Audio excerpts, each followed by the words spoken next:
Hello and welcome to Dakion's Monday Miniatures Ramble for the 28th of November 2016.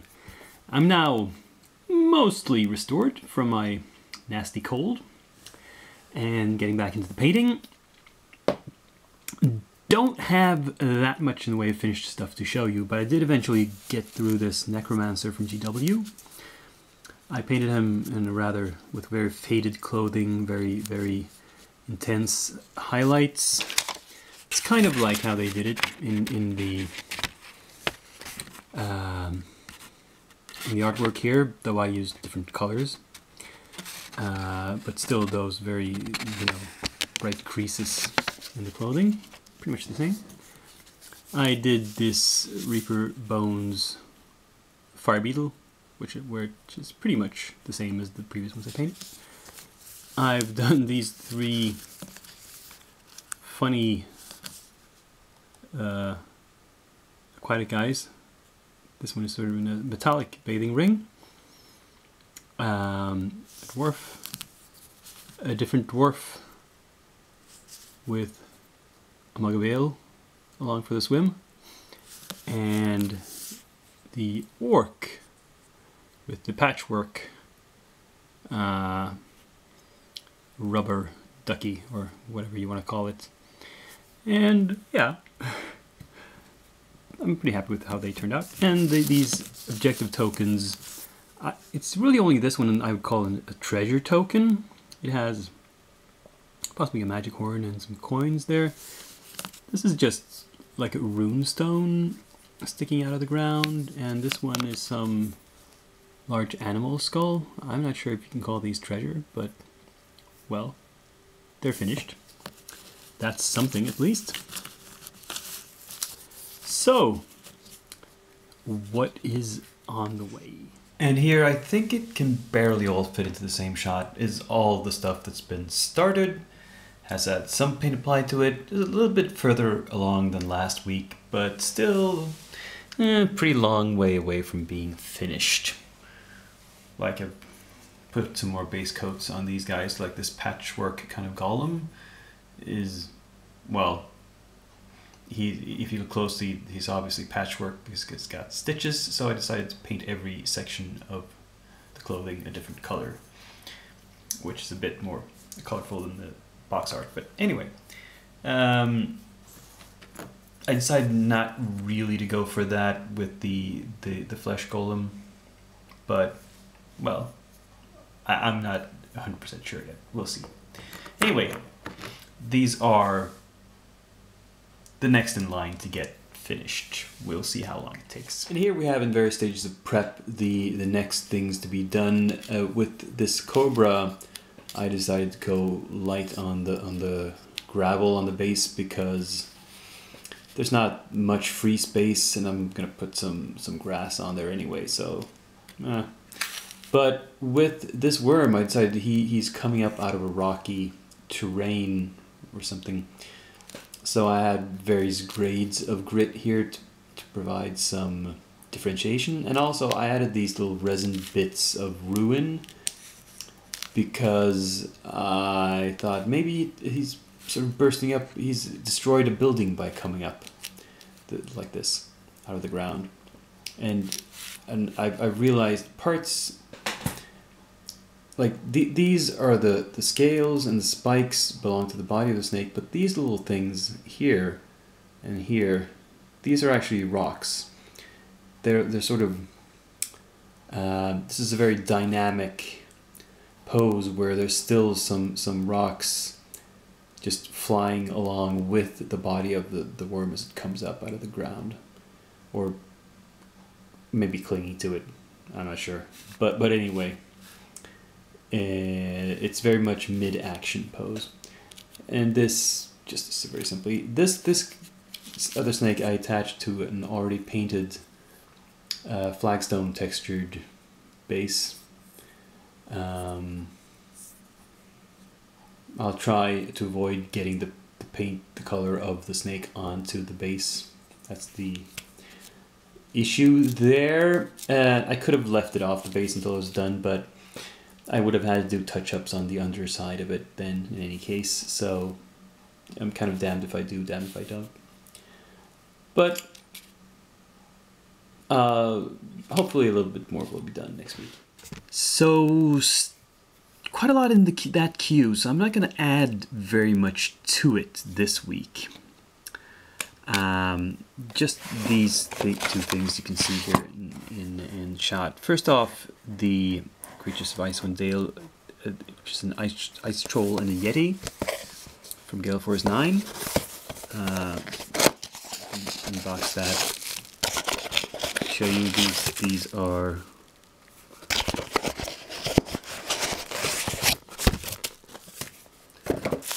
resin pieces. A lot of different pieces. Oh, so this is a base. This is some small parts. This is bigger parts. This is the main body of the Yeti, I believe. These are some more little limbs.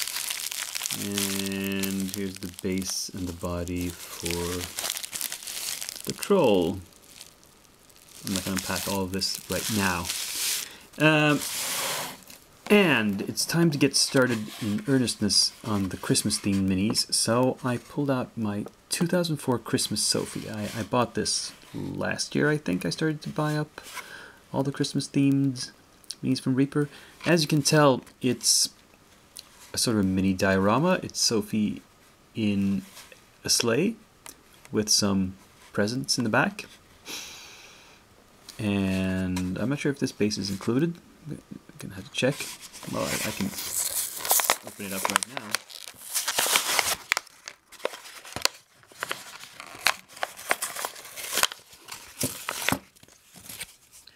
And we see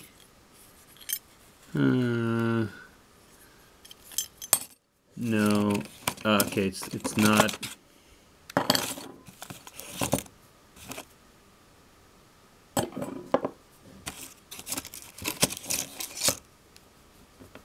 It's not actually a square base the way it is on the picture. It's kind of like a flying stand. This thing here is the base, and this thing slots into that, I suppose, somehow. Yes, and then the body of the sleigh goes in the hole somehow.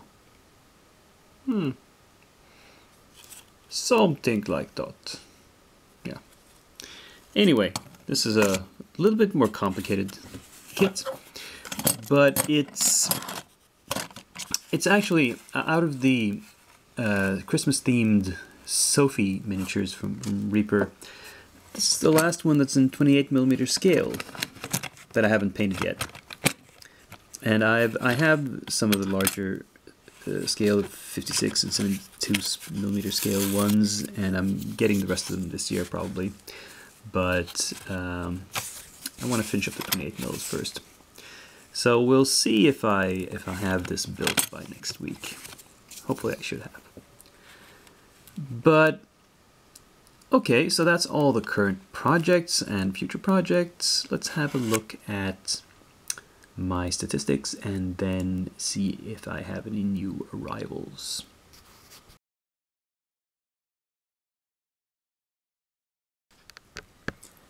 And so we near the end of this episode, but before we go, I want to show you what I got in the mail this week. It's not miniatures, it's kind of related in that it's gaming stuff. I bought a couple of items from a company called EC Roller Dice Company. A dice cup and a tray.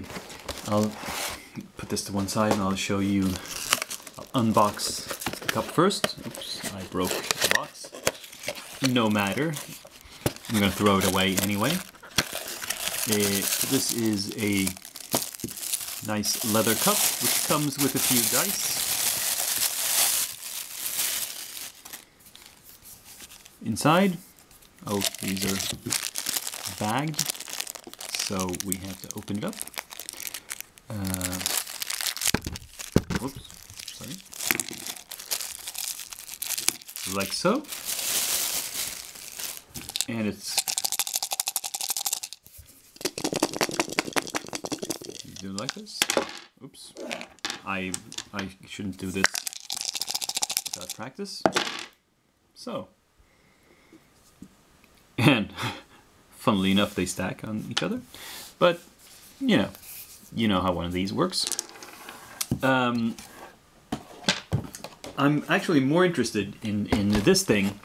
This is more useful for me for normal gaming. I don't know why I bought the cup, just because it, if I don't have the space for the tray, but the tray is much nicer.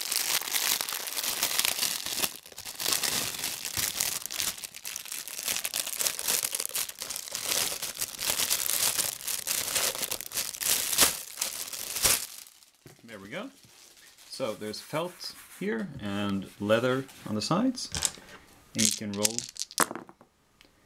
And you don't run the risk of stuff rolling off the table. I keep having, when we have role-playing sessions, my friends roll dice on the table, and they skip, and they roll off the table, and they go under the sofa, and they disappear. But if we have one of these, it's not an issue. So hopefully I can convince my friends to start using this thing by placing it in the middle of the table and forcing them to use it. Haha. Anyway, I'm happy with this purchase, and I hope you're happy with watching this week's ramble about miniatures. Click the like button if you are. Subscribe if you haven't done so already. Leave a comment if you want to point out anything you find especially interesting. I'm always happy when you do that. But until next week, this is Doc Gian, signing off.